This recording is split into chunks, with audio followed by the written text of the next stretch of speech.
Are you looking to level up your author business? Are you pounding your head against a wall, wondering what your next step should be? Then join me, Daniel Wilcox. And me, Sacha Black, as we haul ass each week in a bid to level up. Level up! Come along for the ride as we delve deep into the business of writing, Craft, entrepreneurship, and every level of the author journey. This is the Next Level Author Podcast. Hello Achievers, and welcome to the Next Level Author Podcast, a podcast where we hold each other to account and track our step-by-step progress as we level up our author business. My name's Daniel Wilcox, and here with me every week is... Sacha Black. Sup, Sacha? How are you doing? Hello, and for listeners, I hope I'm not too echoey. I am in a completely empty bedroom, office. Oh God, I'm so tired. I may not fare too well today. And for people watching on YouTube, you will be able to see my very fucking empty office because there's nothing in it, and I'm sat on a stool. We can do the before and after. Yeah, exactly. That's a good idea. Yeah, I am sat on like a kid's toilet stool and my laptop is on the windowsill because I literally have no shit in here. To make it work. Exactly. So I did like a makeshift office with my mic and stuff. But yeah, I'm okay. I survived the move, just about. I have to say, I completely underestimate. So just for context, this is my 23rd house, right? So you would think, after having lived in 23 properties, I'd have got the moving thing by now.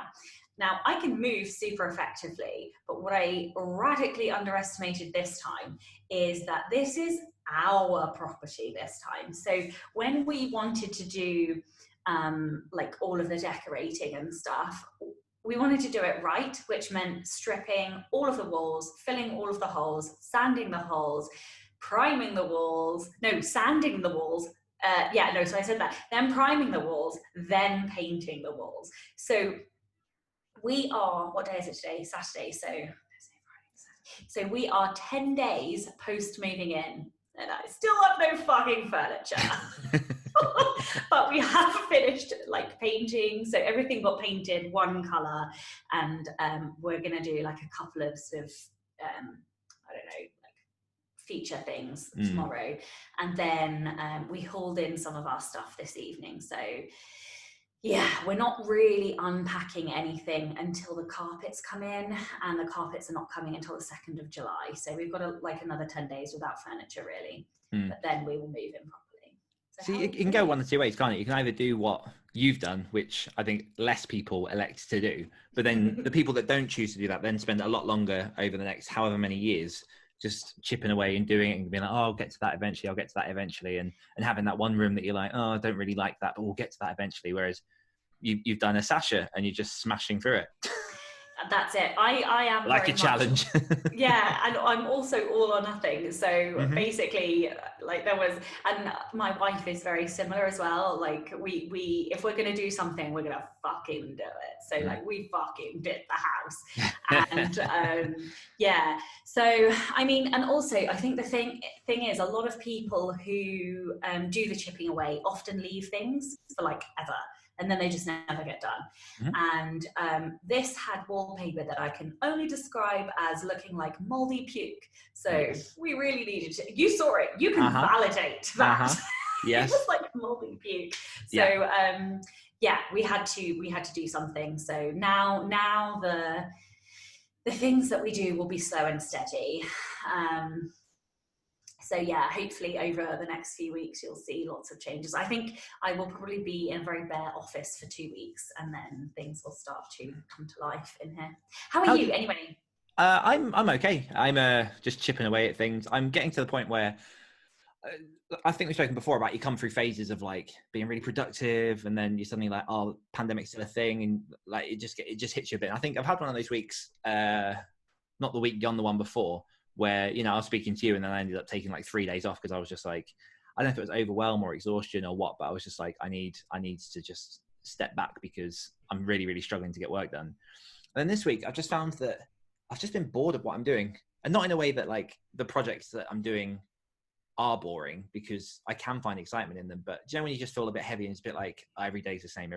So I'm trying to find new ways to basically liven up life under the current conditions, because the world is opening back up again, but I'm not going back into it because I still don't feel like we're in a position yet where it's safe enough to go out. And I've got things coming up, like I'm hoping to go and visit my parents and my granddad for his 80th birthday in the next few weeks. And the last thing obviously I want to do now is go out and get coronavirus. So yeah, I think that's been a bit of a struggle, but I'm still chipping away at stuff, still getting stuff done. Obviously collaboration for authors, by the time this airs, will be out in 3 days time. And When Winter Comes, which was one of my challenges from 2 weeks ago, which doesn't feel like it's been 2 weeks, but it also feels like it's been 5 weeks since we last spoke. When Winter Comes, I've now got scheduled for release on Wednesday, the 1st of July. So I'm putting all the wheels in motion to basically get that ready, get book 2 ready, and get book 3 ready. So I can smash those out and do a bit of a rapid release with a serial format. So it's doing all right, chipping away. I've been hitting exercise a lot more. I started doing the Couch to 10K app, and I'm on day 4 or 5 and enjoying that, doing well with that. So yeah, cracking on. So many things to comment on. So number one, you bit your tongue really well then. Yeah, seriously, I wanted to interrupt like so many times. Yep. I had to stop myself. Number one, if you haven't gone and pre-ordered your copy of Collaboration for Authors, what are you doing with your life? Go order it. If you've ever considered or wanted to collaborate in any way, shape or form, go order it. Do yourself a favor. You will thank me later. Second of all, well done on all the launches. I am obscenely jealous of your launches and productivity. And on the needing the days off and feeling like the highs and lows of this industry and the job that we do, it's because you work too hard. You don't rest enough, and then you rest and things go down and then they come back up. So I do exactly the same thing. So I mean, it's just pot calling kettle black. Yeah, it was hilarious. You were just like, you need to rest, you work too much, and I'm there just looking at my phone going, you fucking hypocrite. Really I need to work less. But it's true. Yeah, no, it is, and I'm looking at ways at the minute to try and to balance things out a bit more. My actual day routine in terms of what I've been doing work-wise has changed in the last week and a half, in that I still have been getting up on my early mornings, but what I used to do was I'd get up between Heathen, I know. What I used to do was get up between 5:30 and 6 and then pretty much go downstairs, get straight into writing. And what I have been doing instead is getting up at that time, but then just chilling out a little bit, letting myself wake up, doing my run if it's a run day. And then I've set like hours from 8 until whenever to start working on certain things. And I've actually started chunking up my day a bit more, which has helped because then it gives me that structure that I think I've been lacking a lot, because I've been doing the thing where I've got like a whole day to work. So the work that I do takes the whole day, instead of just going, no, just smash this here, and putting in rest time in that day it's still a work in progress. Rest. It's horrible. Also, it really does feel like 5 weeks since we spoke. Like, oh my God, you are never allowed to take a week off, Sacha. Like, it's horrible. Yeah, I'm like, wait, it's been so long. But yes, anyway. Yeah, absolutely. Weekly confessional.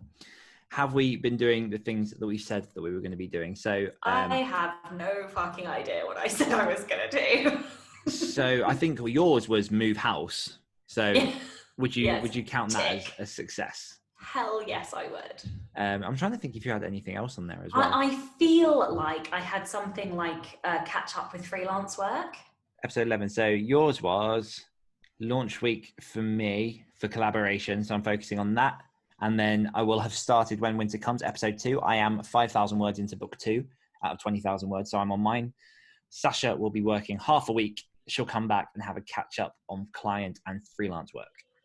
Okay, so I did not work half a week because the house took way longer than intended. However, I did manage to do the freelance work. So I didn't actually work, but I got the thing done that I needed to do in that time. So that's fine, yeah. But it's not quite finished, but I've done my bit and I'm now waiting for feedback before it can be finished. So that's fine, yeah. Yeah, I've just checked. Mine was sort out the launch dates for When Winter Comes and plan, and that's happened. So, yes, no forfeit. Woohoo! That'd be the great way to bring this back. You live to tell another week, sunshine. Yes. The fun thing is, as each week goes past, I just keep thinking of more and more forfeits that I could do for you when it happens. Which, to be honest, it's you, so I don't know if it's ever going to happen. But that will be a week, I tell you. Awesome. So before we dive into this week's question, we have 2 weeks of comments to catch up on. And I'm not going to read through every single word of every single one because we did get quite a lot of comments, particularly to the question, what are your top 3 priorities for the rest of 2020? And I'll also remind people of the question from last week, which was, how do you use collaboration to level up your author business? In answer to top 3 priorities, Ritu says hers are try and finish writing the first draft of book 2, get set and familiar with the mailing list stuff, and sell more books. Nice and easy. I think you can manage that. Meg says, I'm really excited to plan for the second half of 2020, despite, the first half being a total shit show. Totally agree. And her top ones are making consistent daily word counts, which is something I'm still working on. And I think that, for me anyway, is a foundation of what makes this happen. Just get, like you say, you're working to a point where you can get those consistent daily word counts at some point once everything's settled. Diversify and strengthen income streams and personal well-being. I says, I think I might get a therapist to help aid my own work on becoming my best self. And I pulled that bit out of a lot of what she did say, just because I thought I'd back up and say that I'm seeing a counselor at the minute, and it's probably one of the best things that I've done. I've been seeing them. I've seen a couple on and off over different things for the past few years, but I've had one now since December. She's fantastic. She unlocks me, and I think it's so good to dig into yourself and just really learn what you're about. So I can see you wanting to say stuff on there. Do you want to add anything? Well, I had no idea you were seeing what are they called? A counsellor? Counsellor, yeah. Yeah, I had no idea. That's I wish I could be a fly on the wall, because my questions every week are not as good as your questions. She's fantastic. I think it's fortnightly now. It's stopped since pandemic, but it will pick up again because I just find so much value in that, and I think fuck the stigma around it is so useful to have someone that can just listen to you on a non-opinionated basis. Yeah, non-judgmental. And I love that also that you shared that, because I think there will be lots of people listening who will feel heard and seen, because you've said that. So best money I've ever spent. The shit out of you now. Boom. If anyone wants to ask me questions, throw them over. It's fine. I don't mind answering that personally. Holly Line says, number 1, publish regularly. She's got 3 new releases down and 6 to go this year. She wants to grow her platform, focusing on current online platforms and improving engagement rather than driving up numbers, which I fucking love, because I can go into a whole rant about vanity metrics and shit, but no, it's try and get the people to actually engage and react to things rather than just count the likes and the follows, because ultimately that means shit if they're not buying your stuff. And increase my income, which seems to be a common theme. Maddie Williams says, I guess my next level and goals for the rest of 2020 line up quite well. I'm aiming to get my work in progress to first round of editing by August and getting a better grasp of marketing in relation to the internet, i.e. Instagram, Facebook, and Amazon. Caitlin Duncan, I'm trying not to be like Sacha and list 400 things. Pause for dramatic effect. Wow, I've been called out. Slam. Number 1, complete 2 fiction projects. Number 2, research and organize an agent list to query for one of those projects since the other is contracted. 3, create solid systems for my publishing habits for when I lean into hybrid publishing, which sounds very exciting. Charlotte Wyatt says, finish and send off my anthology contribution, finish current novel project, and launch author review website. Edwin Downward, let's give this a shot. The 3rd novel of my sci-fi adventure series Into the Wild. Mount a real marketing campaign to push my series as book 3 goes live. Crack the obstacles that have kept me from getting a mailing list off the ground by studying onboarding sequences of different mailing list providers. And that looks like the questions for the 3 priorities. And sorry for people listening that this is a catch up over 2 weeks. So if we ever take more than 2 weeks off, this is going to be an issue, and we'll just have to pick our favorites, but then not say they're our favorites. How to use collaboration. Holly Line again. I'm one half of Unstoppable Authors, which is a fantastic podcast. Check it out if you haven't yet. Collaborating with Angeline Trevenor really opened up my business up to a whole new level of productivity and opportunities. Having a podcast helps me to develop. Sorry, I was just going to say, and I loved their case studies, which were in collaboration for authors. So if you haven't pre-ordered that, you should probably go pre-order that. Just saying, guys. Yeah. No, thank you, Holly and Angeline, for lending some wisdom. Yeah, they've got a whole section in there about how they do their stuff. So some expert advice within the book itself. Caitlin Duncan, currently I'm not collaborating with anyone, but it's on my bucket list. I can't wait for Dan's book to hit the Kindle so I can work towards this goal for myself. 3 days to go, just saying. And then a nice surprise visit from Jeff Adams, who is one of the hosts of I always get this wrong, it's a gay fiction podcast, right? Big Gay Fiction Podcast, yes. And I think Big Gay Author Podcast. I am subscribed to both, but I tend to listen to one more than the other. But yeah. He says, my husband Will and I are constant collaborators in different areas. As co-authors, we're not the best. We wrote one novel that was received well, but when we tried to do another one, we discovered flaws in our process that had us shelving the second book. But we're always bouncing plotting ideas off each other and brainstorming. He's also paying attention to the business side far more than I'm able to, since I've also got a day job. He makes sure I read/hear super critical info, but also keeps me pretty well up to date as well. We also podcast together with 2 shows, one towards readers of our genre and one that documents our journey to trying to be full-time authors. So I think the key part there is that, again, collaboration doesn't have to just be refined to co-writing. It can be podcasts. It can be just supporting each other. There's a whole host of ways that you can work with other people. And just one final comment from Hey Said Renee on Instagram. I've joined a couple of anthologies, which were lots of fun. A nice change from doing all of the things by myself. So thank you for that landslide of comments. Really, really appreciate everyone. Obviously keep getting those in over on the different channels. But now over into... 1 second. Oh, go on. What episode is this? 12. Okay, so I think we need to be saying which episode this is at the start of every episode, just because I was like, I have no idea. Well, so you said landslide, and it made me think of the word landmark. So I'm like, actually, yeah, like if we don't say what episode we're on, we'll never know when our landmark episodes are. So. Should we add a bit in post? Just like, hello and welcome to the 12. Yeah, do it. Fuck it. Let's do it. No, no, it sounds good. Okay, this week's question. Should I procrastinate some more just to avoid? Yeah, I mean, it's still going to happen. It'll just take longer until it happens. And this week's question. Okay, so I've been thinking a lot about the whole principle, and we've kind of mentioned this before, of you are the product of the 5 people that you spend the most time with. Now, obviously, in order for us to level up, there needs to be some kind of aiming towards someone who's achieving more than we are, and the idea of maybe mentors, maybe role models, that kind of thing. So the question this week is, name 3 authors who are currently living the life that you're working for. Okay. If it helps, I have 2, so I've not yet decided my third. Okay, so 3 authors who are living the life that I want to live. Okay, so Joanna Penn, number 1, because I love her multiple streams of income. I love her strategy and the fact that she can see so far ahead into the future. I think that is amazing.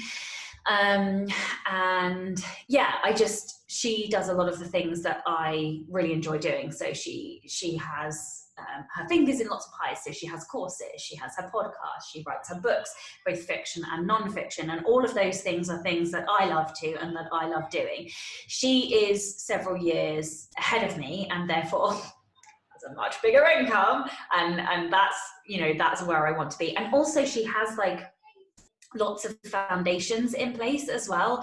So there are lots of things that I need to do that are on my big business list, like getting my website overhauled, and I've started it but not finished it, and it's literally, that is a product of not having enough time, and fuck you, coronavirus. Not for the last time on this podcast. You heard it here first. And and so she has direct sales and stuff, and these are, so those are all structurally, business wise, I love her business model, and that is definitely something that I aspire to. Now, this is a strange one because it's only a part of what this person does. So the next person is Derrick Murphy. Okay. And so Derrick, for anybody who doesn't know who Derrick Murphy is, he is, oh my God, he has a huge brain. He is fantastically interesting to speak to because he has so many ideas, and you always leave feeling super motivated and inspired. And he writes young adult, and he's created this huge young adult Facebook group. And but none of those things are the reason that I have him in my list. And I had no idea I was going to say this until I said it. So what he also does is he has spent the last 2 or 3 years without a home purposely. Yes. So he travels constantly, and he's been to like a bazillion countries, and lives in castles. He like lives in castles. Exactly. He rents out castles, and he, you know, when he's bored of one place, he fucks off to somewhere else. Now, I don't necessarily want to live on the road as much as Derrick does, but I would. Yeah, exactly. But I would like to spend every school 6-week holiday in a different country. And that has been something on my bucket list for a long time, because my mum always enabled me to travel when I was a kid and sort of, you know, growing up. And that is something that I would like to give to Atlas. Now, we've taken him to 10 countries already, and he's 6. Nice. Yeah, and I completely accept that I'm in a very privileged position, and that, you know, he's also now very privileged to have been able to do that.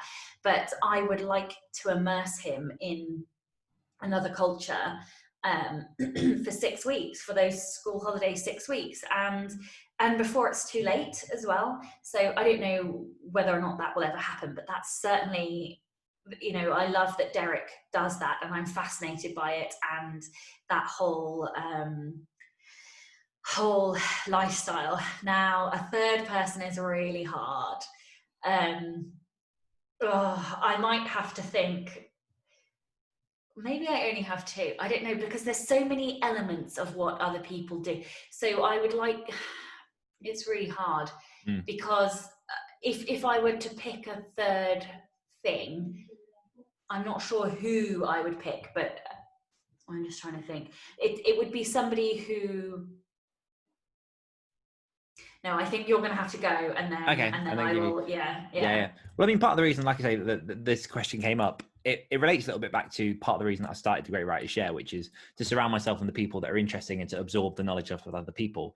And I think the message that I want to get across to people listening to this podcast is that even if you're in a position where you're just starting out writing and you think, you know, these people are miles and miles ahead, there are so many ways to close that gap and still benefit from other people's knowledge and reduce that. I mean, when I first started and I will say who mine are in a minute, but when I first started writing back in like 2015, it was only a year later that I was speaking to full-time authors on a podcast that me and Luke had just started together. And bar the fact that we'd started a podcast, there wasn't really much that we had in terms of our reputation behind ourselves. And we managed to take that step and bridge that gap between people and start bringing people onto the podcast. So yeah, I think part of that as well comes back to a little bit of what Maddie was saying about not having people to collaborate with. And I was in a group earlier this week where someone who also commented, but I won't call her out, basically said that she doesn't feel like she's worthy of a mentor.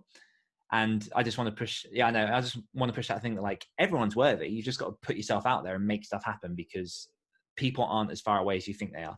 And also the mentor thing is a strange one, because people can be mentors without without that one-to-one connection. So like, for example, Joanna Penn, Mark Dawson, Jay Thorne, you know, all of these, Brian Cohen, all of these people put out content and do podcasts, and that is by default a form of mentoring. I know my third one.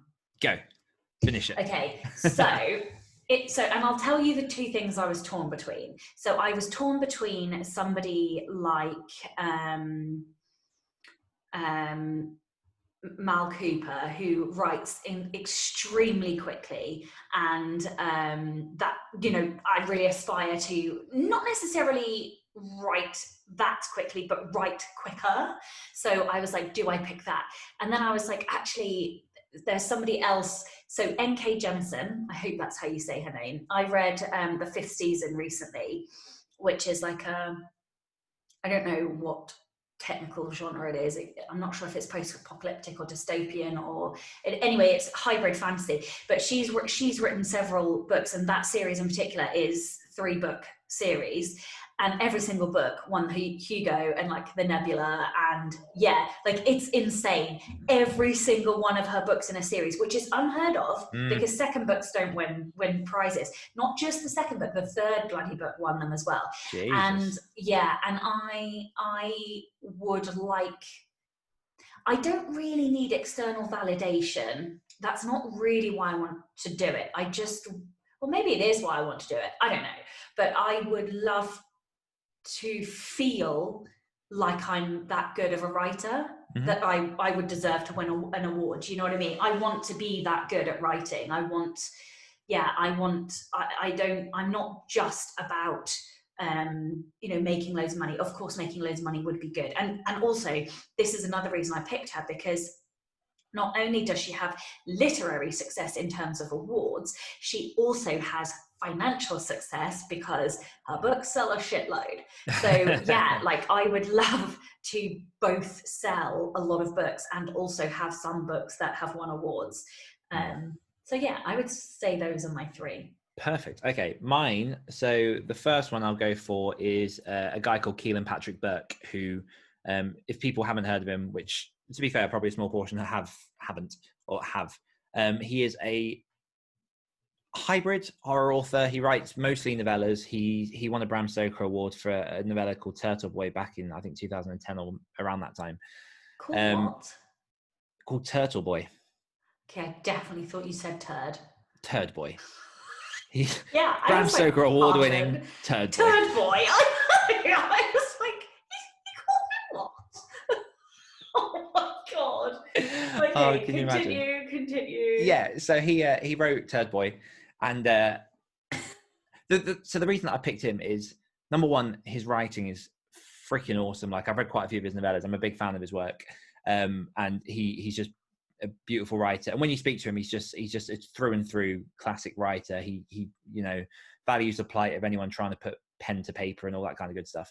But the main reason that I choose him is because if you ever go onto his Instagram or his social media networks, people are just forever sending or posting pictures on their story of his books with other books. And it's just one of these constant, like, every day about 20, 25, 30 people are sharing his books that they've had come through, that they love to read, that they're just sharing for the sake of it. And there's so much of that I love, in which I would love to be at the point in which on the daily you're getting people just like, I fucking love this book, and just like throwing it back in your face. And it comes back, I guess, a little bit to that validation, but to know that people are out there reading your books. And like, I've had people on and off over the past however many years send me just like, yay, but to the volume that he has them, I just love that. And he's really great at just sharing it, at just conversing with people online and all that kind of good stuff. So he's definitely an example. And he's basically, because he's a horror author, he's living pretty much the life that I'm trying to get to. The second one is actually a guy that I spoke to the other night for an upcoming episode of Great Writers Share, who I've spoken to a couple of times over the last few years, is Rob Wright, who is another horror author. His is simple. His is just, he is living the writing life that I want. He writes probably about 4 to 6 books a year in horror. A lot of them are standalones, a couple of series, but he's making a good income, and he's great at talking to his audience. He's doing really well financially, and it's just steady enough that he's living the life and writing the stuff that he wants to write. And he's British, and he's from Birmingham, which always makes me feel closer to him because they're actually in the same country. But yeah, him. And then the third one, and this is, so the third one's Michael Anderle. And as people obviously listen to this podcast know, that I've written books with him. Me and him do talk on occasion. And the reason I've picked him is mostly because of the publishing empire that he's built. Now, I don't want to have, or I don't see myself having, a publishing company that size, because I've seen the insides. I know the mechanics. It's a huge operation. And there's something romantic about the notion of the small press, as opposed to like this massive conglomerate. And he pumps out so many books, it's ridiculous, with different writers. But I think just having, again, that demand for those types of books, and having a system built that works, that puts these books out on the regular, that feeds the fans, that kind of thing. I really love just the consistency of that. and be in a position in which you're financially viable to experiment. And, you know, he has experimented quite wildly in different areas, but to bring that massive empire to sort of a bit more of a smaller niche of horror and some of those lessons learned and sort of play around with that. I think that's something that I'd love to get to, obviously going into publishing now with Devil's Rock. So they'd be my primary three, and they all, well, two of them obviously center around the actual work I want to get to, and one of them is kind of like the template for building some kind of construct of publishing. So what's really interesting to me after you've said yours is that I need to go away and think about why I chose the people that I chose, because the people that you chose are all about your genre specifically, and I didn't do that. And that is interesting to me, because one of mine was about the business empire. That was Joanna. One of them was about lifestyle.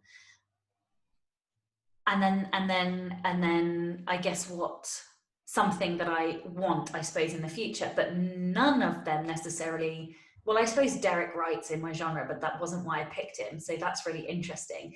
So, and that really speaks to the issue that I'm having at the moment, which is to determine the genre that I want to write in. Yeah, that's really interesting. I wonder if in a year's time, when I've figured that out, if my list would change.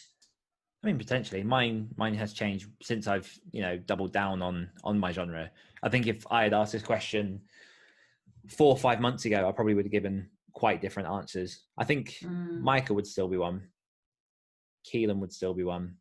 I think I probably might have put someone else instead of Ian, but I think speaking to Ian, obviously it was a recent conversation. It was 2 days ago. So speaking to Ian, just kind of witnessing someone who is doing and having that conversation where in your head you're literally going, yeah, that's literally what I want to be doing. But yeah, it's also interesting as well, because I guess there's an element of lifestyle in terms of Ian, business in terms of Michael. So there's lots of crossovers, but yeah, it is interesting. Yeah. And I loved N.K. Jemisin's books. I mean, they're not a million miles away from the genre that I write, really, because she's in fantasy and science fiction, and she's just doing some kind of hybrid. So yeah, all right, I feel a bit better. Okay, brilliant. So, question of the week for everyone is: what are your? Nope, that's the wrong one I was about to read. Woohoo! Is name 3 authors who are currently living the life that you're working for. And how are you going to level up your author business this week? Bearing in mind you're still in the middle of stuff. So yeah. So good question. Okay, well, so get yourself set up. Well, yeah. So I need to have a desk. No, I know exactly what it is. I'm just trying to decide if I'm going to say the whole thing. So I know I'm allowed to say this now because you totally called me out on it. But so I am doing a non-fiction collaboration with J. Thorne, and so I have to deliver the second book by the end of the month, which is what I said I would do, and therefore I will do it, because I never fail to deliver on what I say. I'm the person who does what she says she'll do. Yes. So I have to write about 10,000 words this week, but I don't know whether or not I'll have them written by the time we record. Again, I'm not sure. So I need to have done a significant portion of that in order to be able to deliver by the 30th. So that's what I'm going to say, because I also have to edit the other book. Beautiful. Yeah. Mine will be launch collaboration for authors. Make that happen. Wait, will it? Because this goes live on Tuesday, right? Which will be what? Oh wait, yeah. What date? Yeah, okay, I'll shut up. Moving brain. Yeah, launch collaboration for authors, because I presume we'll be recording on the day of. Potentially. We'll discuss after. And but go pre-order if I didn't say it. I know, but you haven't said it enough. Go pre-order. I like I don't have to say anything. I've just got like a sales whoop, whoop. What's it? A hype man. There you go. And I'll say as well that I'll have over half of the second book of When Winter Comes done as well, because that will happen. That's obscene. Beautiful. So thanks everyone for joining us, and we will see you next week. Yay, we will. We actually will see you next week. I'm wasn't so that long. excited. It was. It felt like forever. Awesome. See ya. Bye. Hungry for more? If you enjoyed this podcast, you can hear more of my angelic accent and Dan's dulcet tones on our other podcasts. For more of me, check out the Great Writers Share podcast. For more of me, listen to the Rebel Author podcast. We'll be back next week holding each other to account as Dan And Sacha become Next level. authors. Recording. We're back, baby.